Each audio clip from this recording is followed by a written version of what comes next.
ॐ नमो भगवते वासुदेवाय। अथ श्री गजेंद्र मोक्षम। प्रिय भक्तों, आज हम आपके लिए लेकर आए हैं भगवान श्री हरि विष्णु का अत्यंत ही शक्तिशाली और दिव्य चमत्कारी गजेंद्र स्तोत्र। इस स्तोत्र को जो भी भक्त श्रद्धा और भक्ति के साथ में केवल श्रवण मात्र कर लेते हैं, सृष्टि के हर असंभव कार्य उसके लिए आसानी से संभव होने लगते हैं और जीवन के हर क्षेत्र में उसे सफलता प्राप्त होने लगती है।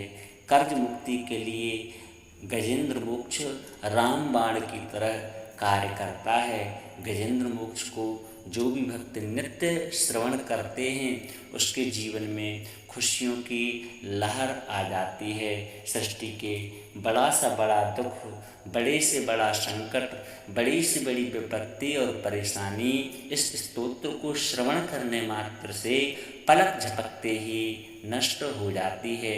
इसके अलावा पितृदोष को नष्ट करने वाला गजेंद्र मोक्ष का पाठ अत्यंत ही चमत्कारी है, क्योंकि पितृ यदि हमसे नाराज हैं तो किसी भी क्षेत्र में हम सफलता प्राप्त नहीं कर सकते। घर में आपसी कलह बना ही रहेगा। इसके अलावा गर्भपात होना और घर को पितृदोष यदि है तो नरक की तरह बना देता है। तो घर को बढ़िया सुख समृद्धशाली बनाने के लिए अपने परिवार के सभी सदस्यों के लिए हर क्षेत्र में यदि आप चाहते हैं कि उन्हें कामयाबी हासिल हो, दिन दूनी रात चौगनी यदि आप तरक्की प्राप्त करना चाहते हैं तो भगवान श्री हरि नारायण के इस पावन स्तोत्र को आप सही भक्त श्रद्धा और भक्ति के साथ में श्रवण करें। पितृपक्ष के दौरान इस स्तोत्र को हमें नित्य अवश्य ही श्रवण करना चाहिए, तो बड़े से बड़ा पितृदोष आपका नष्ट हो जाएगा और पितृदेवों की कृपा से आपका जीवन खुशहाल हो जाएगा। धन, वैभव, यश एवं सुख समृद्धि आपके कदमों को चूमेगी। तो आइए इस स्तोत्र को आप सही भक्त श्रद्धा और भक्ति के साथ में श्रवण करें। इस स्तोत्र को प्रारंभ करने से पहले आप सभी भक्तों से निवेदन है कि अपने इस चैनल के लिए सब्सक्राइब अवश्य करें। वीडियो यदि पसंद आए तो दिल से लाइक करें और कमेंट में ओम श्री हरि विष्णु अवश्य लिखें। अति प्राचीन काल की बात है। द्रविड़ देश में एक पांड्यवंशी राजा राज्य करते थे। उनका नाम था इंद्रद्युम्न। वे भगवान की आराधना में ही अपना अधिक समय व्यतीत करते थे। यद्यपि उनके राज्य में सर्वत्र सुख शांति थी, प्रजा प्रत्येक रीति से संतुष्ट थी, तथापि राजा इंद्रद्युम्न अपना समय राजकार्य में कम ही दे पाते थे। वे कहते थे कि भगवान श्री हरि विष्णु ही मेरे राज्य की व्यवस्था करते हैं, अतः वे अपने इष्ट परम प्रभु परमात्मा की उपासना में ही दत्तचित्त रहा करते थे। इंद्रद्युम्न के मन में आराध्य आराधना की लालसा उत्तरोत्तर बढ़ती ही गई। भगवान की भक्ति वह निरंतर बढ़ाते ही जा रहे थे। इस कारण से वे राज्य को त्याग मलय पर्वत पर रहने लगे। उनका वेश तपस्वियों के जैसा था। सिर के बाल बढ़कर के जटा के रूप में हो गए। वो निरंतर परब्रह्म परमात्मा की आराधना में लीन रहते। उनके मन और प्राण भी भगवान श्री हरि के चरण कमलों में मधुकर बने रहते। इसके अतिरिक्त उन्हें जगत की कोई भी वस्तु नहीं सुहाती। उन्हें राज्य, कोष, प्रजा तथा पत्नी आदि किसी प्राणी या पदार्थ की स्मृति ही नहीं होती थी। एक बार की बात है, राजा इंद्रद्युम्न प्रतिदिन की भांति स्नान आदि से निवृत्त होकर के सर्वसमर्थ प्रभु परमात्मा की उपासना में लीन हो गए। उन्हें बाह्य जगत का तनिक भी ध्यान नहीं था। संयोगवश उसी समय महर्षि अगस्त्य अपने समस्त शिष्यों के साथ में वहाँ आए, लेकिन ना पाद्य ना अर्घ्य ना उनका स्वागत। मौन व्रती राजा इंद्रद्युम्न परम प्रभु के ध्यान में निमग्न थे। इससे महर्षि अगस्त्य को क्रोध आ गया। उन्होंने इंद्रद्युम्न को श्राप दे दिया कि इस राजा ने गुरुजनों से शिक्षा नहीं ग्रहण की है और अभिमानवश परोपकार से निवृत्त होकर के मनमानी कर रहा है।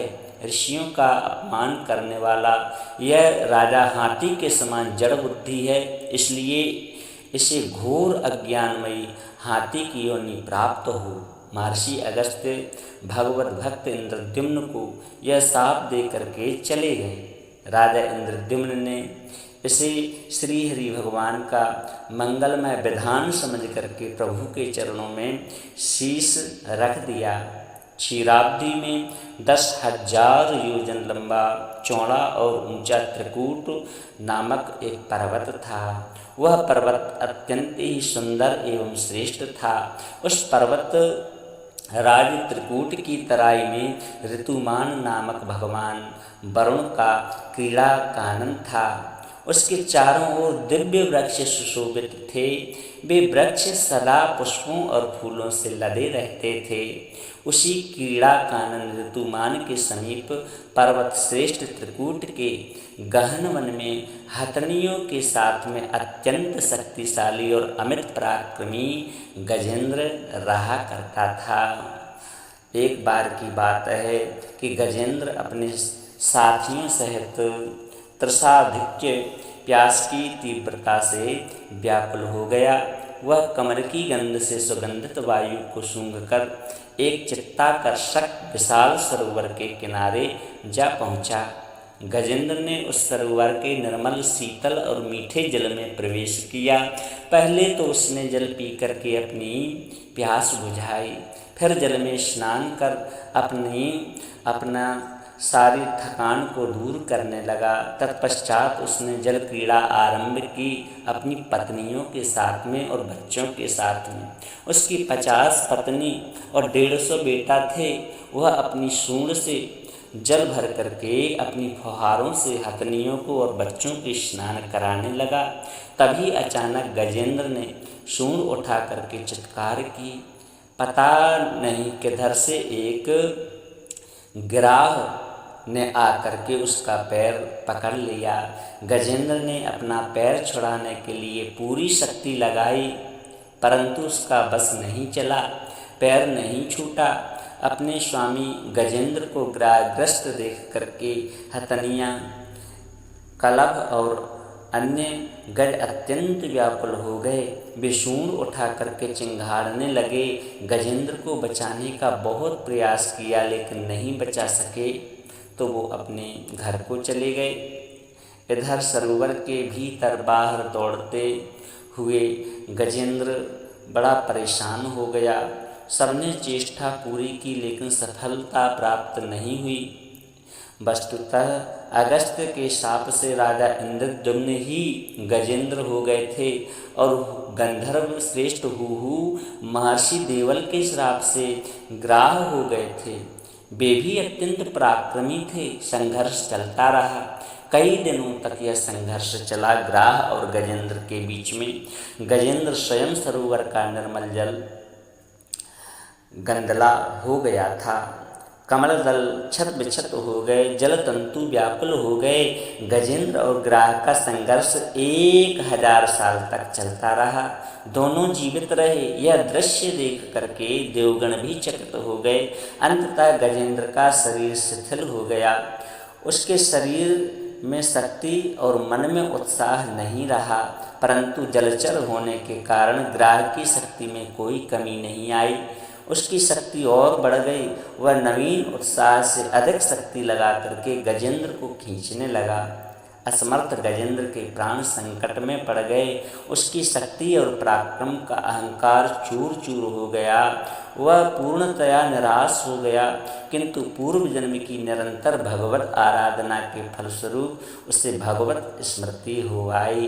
प्रभु का नाम उसे याद आ गया, भगवान की उसे याद आई। उसने निश्चय किया कि मैं कराल काल के भय से चराचर प्राणियों के शरण्य सर्वसमर्थ प्रभु की शरण ग्रहण करता हूँ। क्या सहायता मांगूं पत्नी से और बच्चों से, ये हमारी क्या सहायता करेंगे? जगत के रचनाकार प्रभु नारायण ही मेरी रक्षा करेंगे। इस निश्चय के साथ गजेंद्र मन को एकाग्र और पूर्व जन्म में सीखे हुए श्रेष्ठ स्तोत्र द्वारा परम प्रभु की स्तुति करने लगा। गजेंद्र की स्तुति सुनकर सर्वात्मा सर्वदेव स्वरूप भगवान श्री हरि प्रकट हो गए और गजेंद्र को पीड़ित देख करके भगवान विष्णु गरुड़ पर आरूढ़ होकर अत्यंत शीघ्रता से उस सरोवर के तट पर पहुँचे। जब जीवन से निराश तथा पीड़ा से छटपटाते गजेंद्र ने हाथ में चक्र लिए गरुणारूढ़ भगवान श्री हरि विष्णु को तीव्रता से अपनी ओर आते देखा, तो उसने कमल का एक सुंदर पुष्प अपनी सूंड में लेकर के उठाया और बड़े कष्ट से कहा कि हे नारायण, हे जगत गुरु, नारायण जगत गुरु अखिलम नमस्ते, आपको हमारा प्रणाम है, नमस्कार है। गजेंद्र को अत्यंत पीड़ित देख करके भगवान विष्णु गरुड़ की पीठ से कूद पड़े और गजेंद्र के साथ ग्राह को भी सरोवर से बाहर खींच लाए और तुरंत अपनी तीक्ष्ण चक्र से ग्राह का मुंह फाड़ करके गजेंद्र को मुक्त कर दिया। ब्राह्मण आदि देवगण श्री हरि की प्रशंसा करते हुए उनके ऊपर स्वर्ण पुष्पों की वर्षा करने लगे। सिद्ध और ऋषि महर्षि पर ब्रह्म परमात्मा नारायण का गुणगान करने लगे। ग्राह दिव्य शरीरधारी हो गया। उसने भगवान विष्णु के चरणों में शीश नवाया, प्रणाम किया और भगवान विष्णु के गुणों की प्रशंसा करने लगा। भगवान विष्णु के मंगलमय वरद हस्त के स्पर्श से वह पाप मुक्त होकर के साप से मुक्त हो गया। हुहु गंधर्व ने प्रभु की परिक्रमा की, क्योंकि उसका भी मोक्ष हो गया और उसने त्रैलोक्य वंदित चरण कमलों में प्रणाम कर भगवान के अपने लोक को चला गया। भगवान विष्णु ने गजेंद्र का उद्धार कर उसे अपना पार्षद बना लिया। गंधर्व सिद्ध और देवगण उनकी लीला का गान करने लगे। गजेंद्र की स्तुति से प्रसन्न होकर के भगवान विष्णु ने सबके समक्ष कहा कि प्यारे गजेंद्र, जो लोग ब्राह्म मुहूर्त में उठ करके तुम्हारी की गई इस स्तुति से मेरा स्तवन करेंगे, उन्हें मैं मृत्यु के समय निर्मल बुद्धि का दान दूंगा। यह कह करके भगवान श्री हरि विष्णु ने पार्षद रूप में गजेंद्र को अपना लिया और गरुणारूढ़ हो करके अपने दिव्य धाम को भगवान चले गए। इस प्रकार से प्रिय भक्तों, यह भगवान श्री नारायण की पावन स्तुति की गई थी। गजेंद्र ने बड़ी सुंदर स्तुति की। यह स्वात्मनीदम निज माययार्पितम क्वचिद विभ्रातुम क्वच तत्रोहितम। भगवान श्री हरि के गुणों को इसने गाया। भगवान श्री हरि ने जिस प्रकार से गजेंद्र की रक्षा की, उसी प्रकार से इस पावन स्तोत्र को जो नित्य श्रवण करेंगे, भगवान श्री हरि विष्णु की कृपा का पात्र हो जाएगा और सृष्टि के हर क्षेत्र में उसे कामयाबी हासिल होने लगेगी। उसे कर्ज से छुटकारा मिलेगा, पितृदोष से छुटकारा मिलेगा, पितरों की कृपा उसके ऊपर होगी और वह स्वयं भगवान जगत के पालनहार भगवान श्री हरि विष्णु की कृपा का पात्र हो जाएगा। वीडियो यदि अच्छा लगा हो तो चैनल को सब्सक्राइब अवश्य करें, वीडियो को दिल से लाइक करें और कमेंट में ओम नमो भगवते वासुदेवाय अवश्य लिखें।